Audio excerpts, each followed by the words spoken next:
hapon po sa lahat. Nagigit po sa ating sir na nagpaulak po sa amin dito sa lugar ninyo na hindi ko lang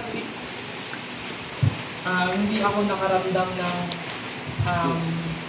takot, pero ang naramdaman ko is parang isang tahanan na punong-puno ng pamilya. Ayan! Although, hindi ko siya na-experience, pero pag nandito ka, nararamdaman mo na parang ka lang rin malaya. Parang wala lang. Ganun, parang safe. Parang wala akong naramdaman na takot. Kasi pag nandun ka sa, makita mo yung documentary, kung ano yung kalagayan ng isang tao, kung saan man siya, makikita mo na may kalungkutan. Eh, parang ka lang nag-abroad, di ba? Na pagbalik mo, dala-dala mo yung taas noo ka na ito ako ngayon, no? Bagong tao na kumbaga parang na-purify, nalinis ka, dala-dala mo yung pag-asa. Hindi naman po kasi natatapos ang buhay. No? After po nito, wag lang po kayo mawala ng pag-asa. Paglabas niyo, mas magandang opportunity. Eh, hindi naman po di ko ang Diyos. Kumbaga parang balance naman siyang tingin. Tingin naman yan hindi sa physical, hindi sa damdamin natin. No? Basta do your best lang po. No? Lagi lang po kayong, wish ko lang din sana lagi kayong healthy, lagi kayong masaya, kung ano po yung mga activity, join lang po kayo ng join. Kasi ang kalungkutan nasa isip lang yun. Pero pag ginawa ko yung araw-araw ng routine, no, dito dapat busy ka, di ba? Para hindi mo mapansin na huwag mo bang isip ng pamilya, dapat lagi mong na busy ka. So maraming nakita ko yung environment, ang dami kong natutunan agad. Kahit hindi nagsasalita yung place, pero ang dami kong natutunan na kailangan maging grateful ka sa buhay. Kailangan kung anong meron ka, pag-kontento ka na kasi ito ko na natutunan agad, na-realize agad na hindi mahalaga ang tinapos, hindi mahalaga kung mataas ka o mababa ka, hindi maganda kung maganda ka o ano ka. Ang mahalaga pala talaga, ang kailangan mo lang gawin sa buhay is kontento, gumawa ng mabuti, spread love. Ito parang lagi mong isipin na importante ang buhay.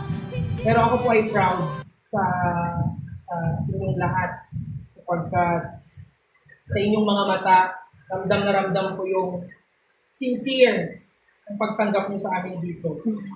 Although, may mga pagkakataon talaga na hirap, pero konting tiis na.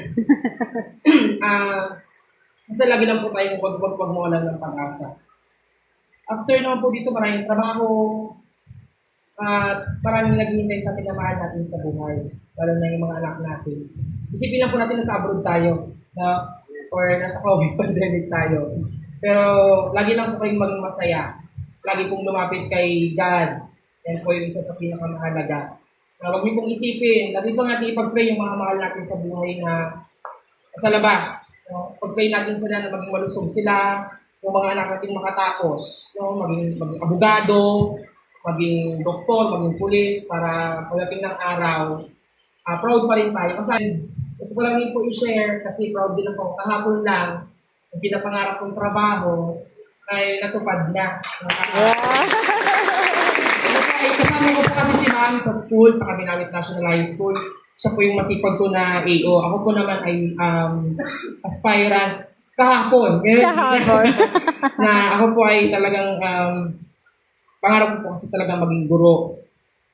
Kaya sa Caminawit po ako po ay sub-teacher na nag-aantay po ng item na ma-regular sa DepEd. Tapos kahapon lang habang ako'y nagtuturo, madalas ko rin pinagdarasal na sana matupad na magkaroon na ako ng permanenteng trabaho para matulungan ko na yung aking mga magulang, para hindi na sila mahirapan sa bukid, hindi na sila yung pagdating ng araw, kahit pa paano pagtubanda yung mga magulang ko, masuportahan. Kasi, di ba, although hindi namin responsibility ng mga anak na suportahan ng magulang, pero since mahal na mahal namin yung magulang namin, Kaya kayo may mga anak kayo, at huwag kayong magalala, mahal na mahal kayo ng inyong mga anak. At naghihintay sila sa inyo. Kaya huwag kayong susuko. Lagi kayong healthy. Lagi kayong magdasal, mag-exercise, gawin lahat ng pinapagawa ng mga sir para pagdating ng araw, yung tamang panahon, at kayo malakas pa.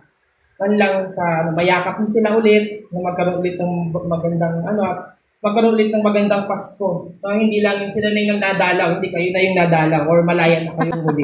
Darating yung araw na yan, naghintay lang po tayo.